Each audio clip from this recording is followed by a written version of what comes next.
కంచె గచ్చిబౌలి భూముల్లో ఎలాంటి పనులు చేపట్టవద్దని సుప్రీం ఆదేశించింది. మళ్లీ ఆదేశాలు ఇచ్చేదాకా ఎలాంటి చర్యలు తీసుకోవద్దని స్పష్టం చేసింది.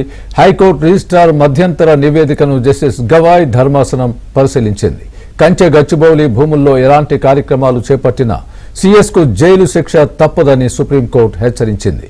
మరోవైపు సుప్రీంకోర్టు ఆదేశాలను పాటిస్తామని తెలంగాణ ప్రభుత్వం తెలిపింది.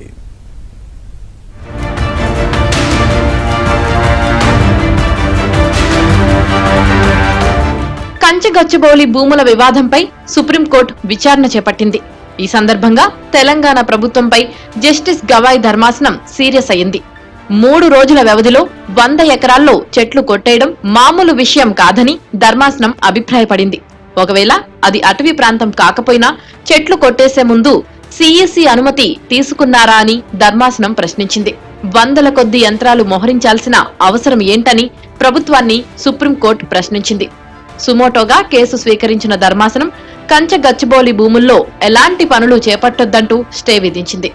తదుపరి ఆదేశాలు ఇచ్చే వరకు తెలంగాణ ప్రభుత్వం ఎలాంటి చర్యలు తీసుకోవద్దని ఆదేశించింది.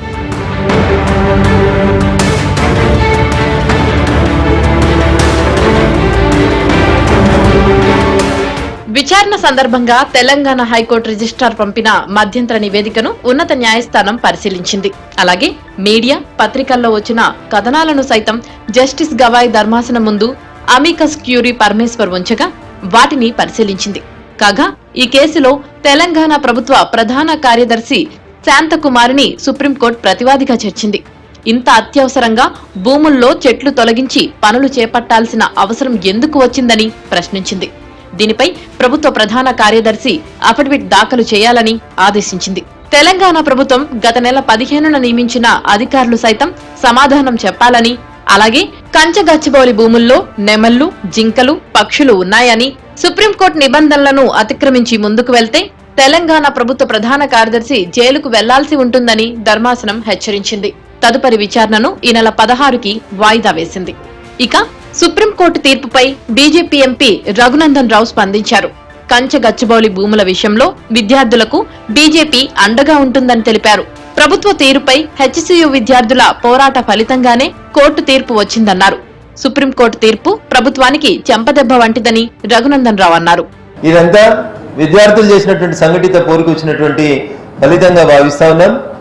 As the matter is pending before the Supreme Court and the matter is subjudiced. ఇది విద్యార్థులు సాధించినటువంటి సమైక్య విజయం. రాజకీయ పార్టీలు రాష్ట్ర ప్రభుత్వం మీద తెచ్చినటువంటి ఒత్తిడి కొంతవరకు ఫలించిందని చెప్పి ఈ సందర్భంగా భావిస్తా ఉన్నాం.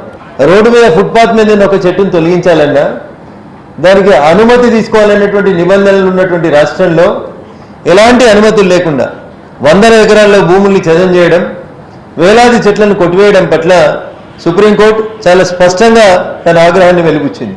కంచె గచ్చిబౌలి భూములపై సుప్రీంకోర్టు తీర్పును గౌరవిస్తున్నామన్నారు కాంగ్రెస్ ఎమ్మెల్సీ అద్దంకి దయాకర్. కోర్టు ఎలాంటి డైరెక్షన్ ఇచ్చినా ప్రభుత్వం ఆ విధంగా ముందుకు వెళ్తోందన్నారు. కంచె గచ్చిబౌలి భూములపై బీజేపీ, బీఆర్ఎస్ గోబెల్స్ ప్రచారం చేస్తున్నారని మండిపడ్డారు. సుప్రీంకోర్టు ఏం చెప్తే అది చేస్తాం. సుప్రీంకోర్టును దాటి, హైకోర్టును దాటి తెలంగాణ ప్రభుత్వం ఎప్పుడు కూడా ఏ పని చేయదు. ఫెడరల్ డెమోక్రసీలో ఇన్స్టిట్యూషన్స్ పట్ల నమ్మకం ఉండాల్సిన సందర్భం ఉన్నది. మా బాధనే చెప్తున్నాం, మా అప్పుడు ఎందుకు కాలేదు అంటున్నాం తప్పితే ఇప్పుడు అవుతున్న దాన్ని మీరు తీసుకున్న నిర్ణయానికి మేము వ్యతిరేకంగా మేము ఎప్పుడు కూడా పనిచేయం. ఏ విషయంలోనైనా, అది హెచ్సీయూ విషయంలో కావచ్చు, డిఫెక్షన్స్కి సంబంధించి కావచ్చు, రాజ్యాంగబద్ధమైన పరిపాలన ఏ అంశాల్లో సుప్రీంకోర్టు మా ముఖ్యమంత్రి గారిని మందలిచ్చినా మా ప్రభుత్వాన్ని మేము సరిదిద్దుకునే ప్రయత్నం చేస్తాం.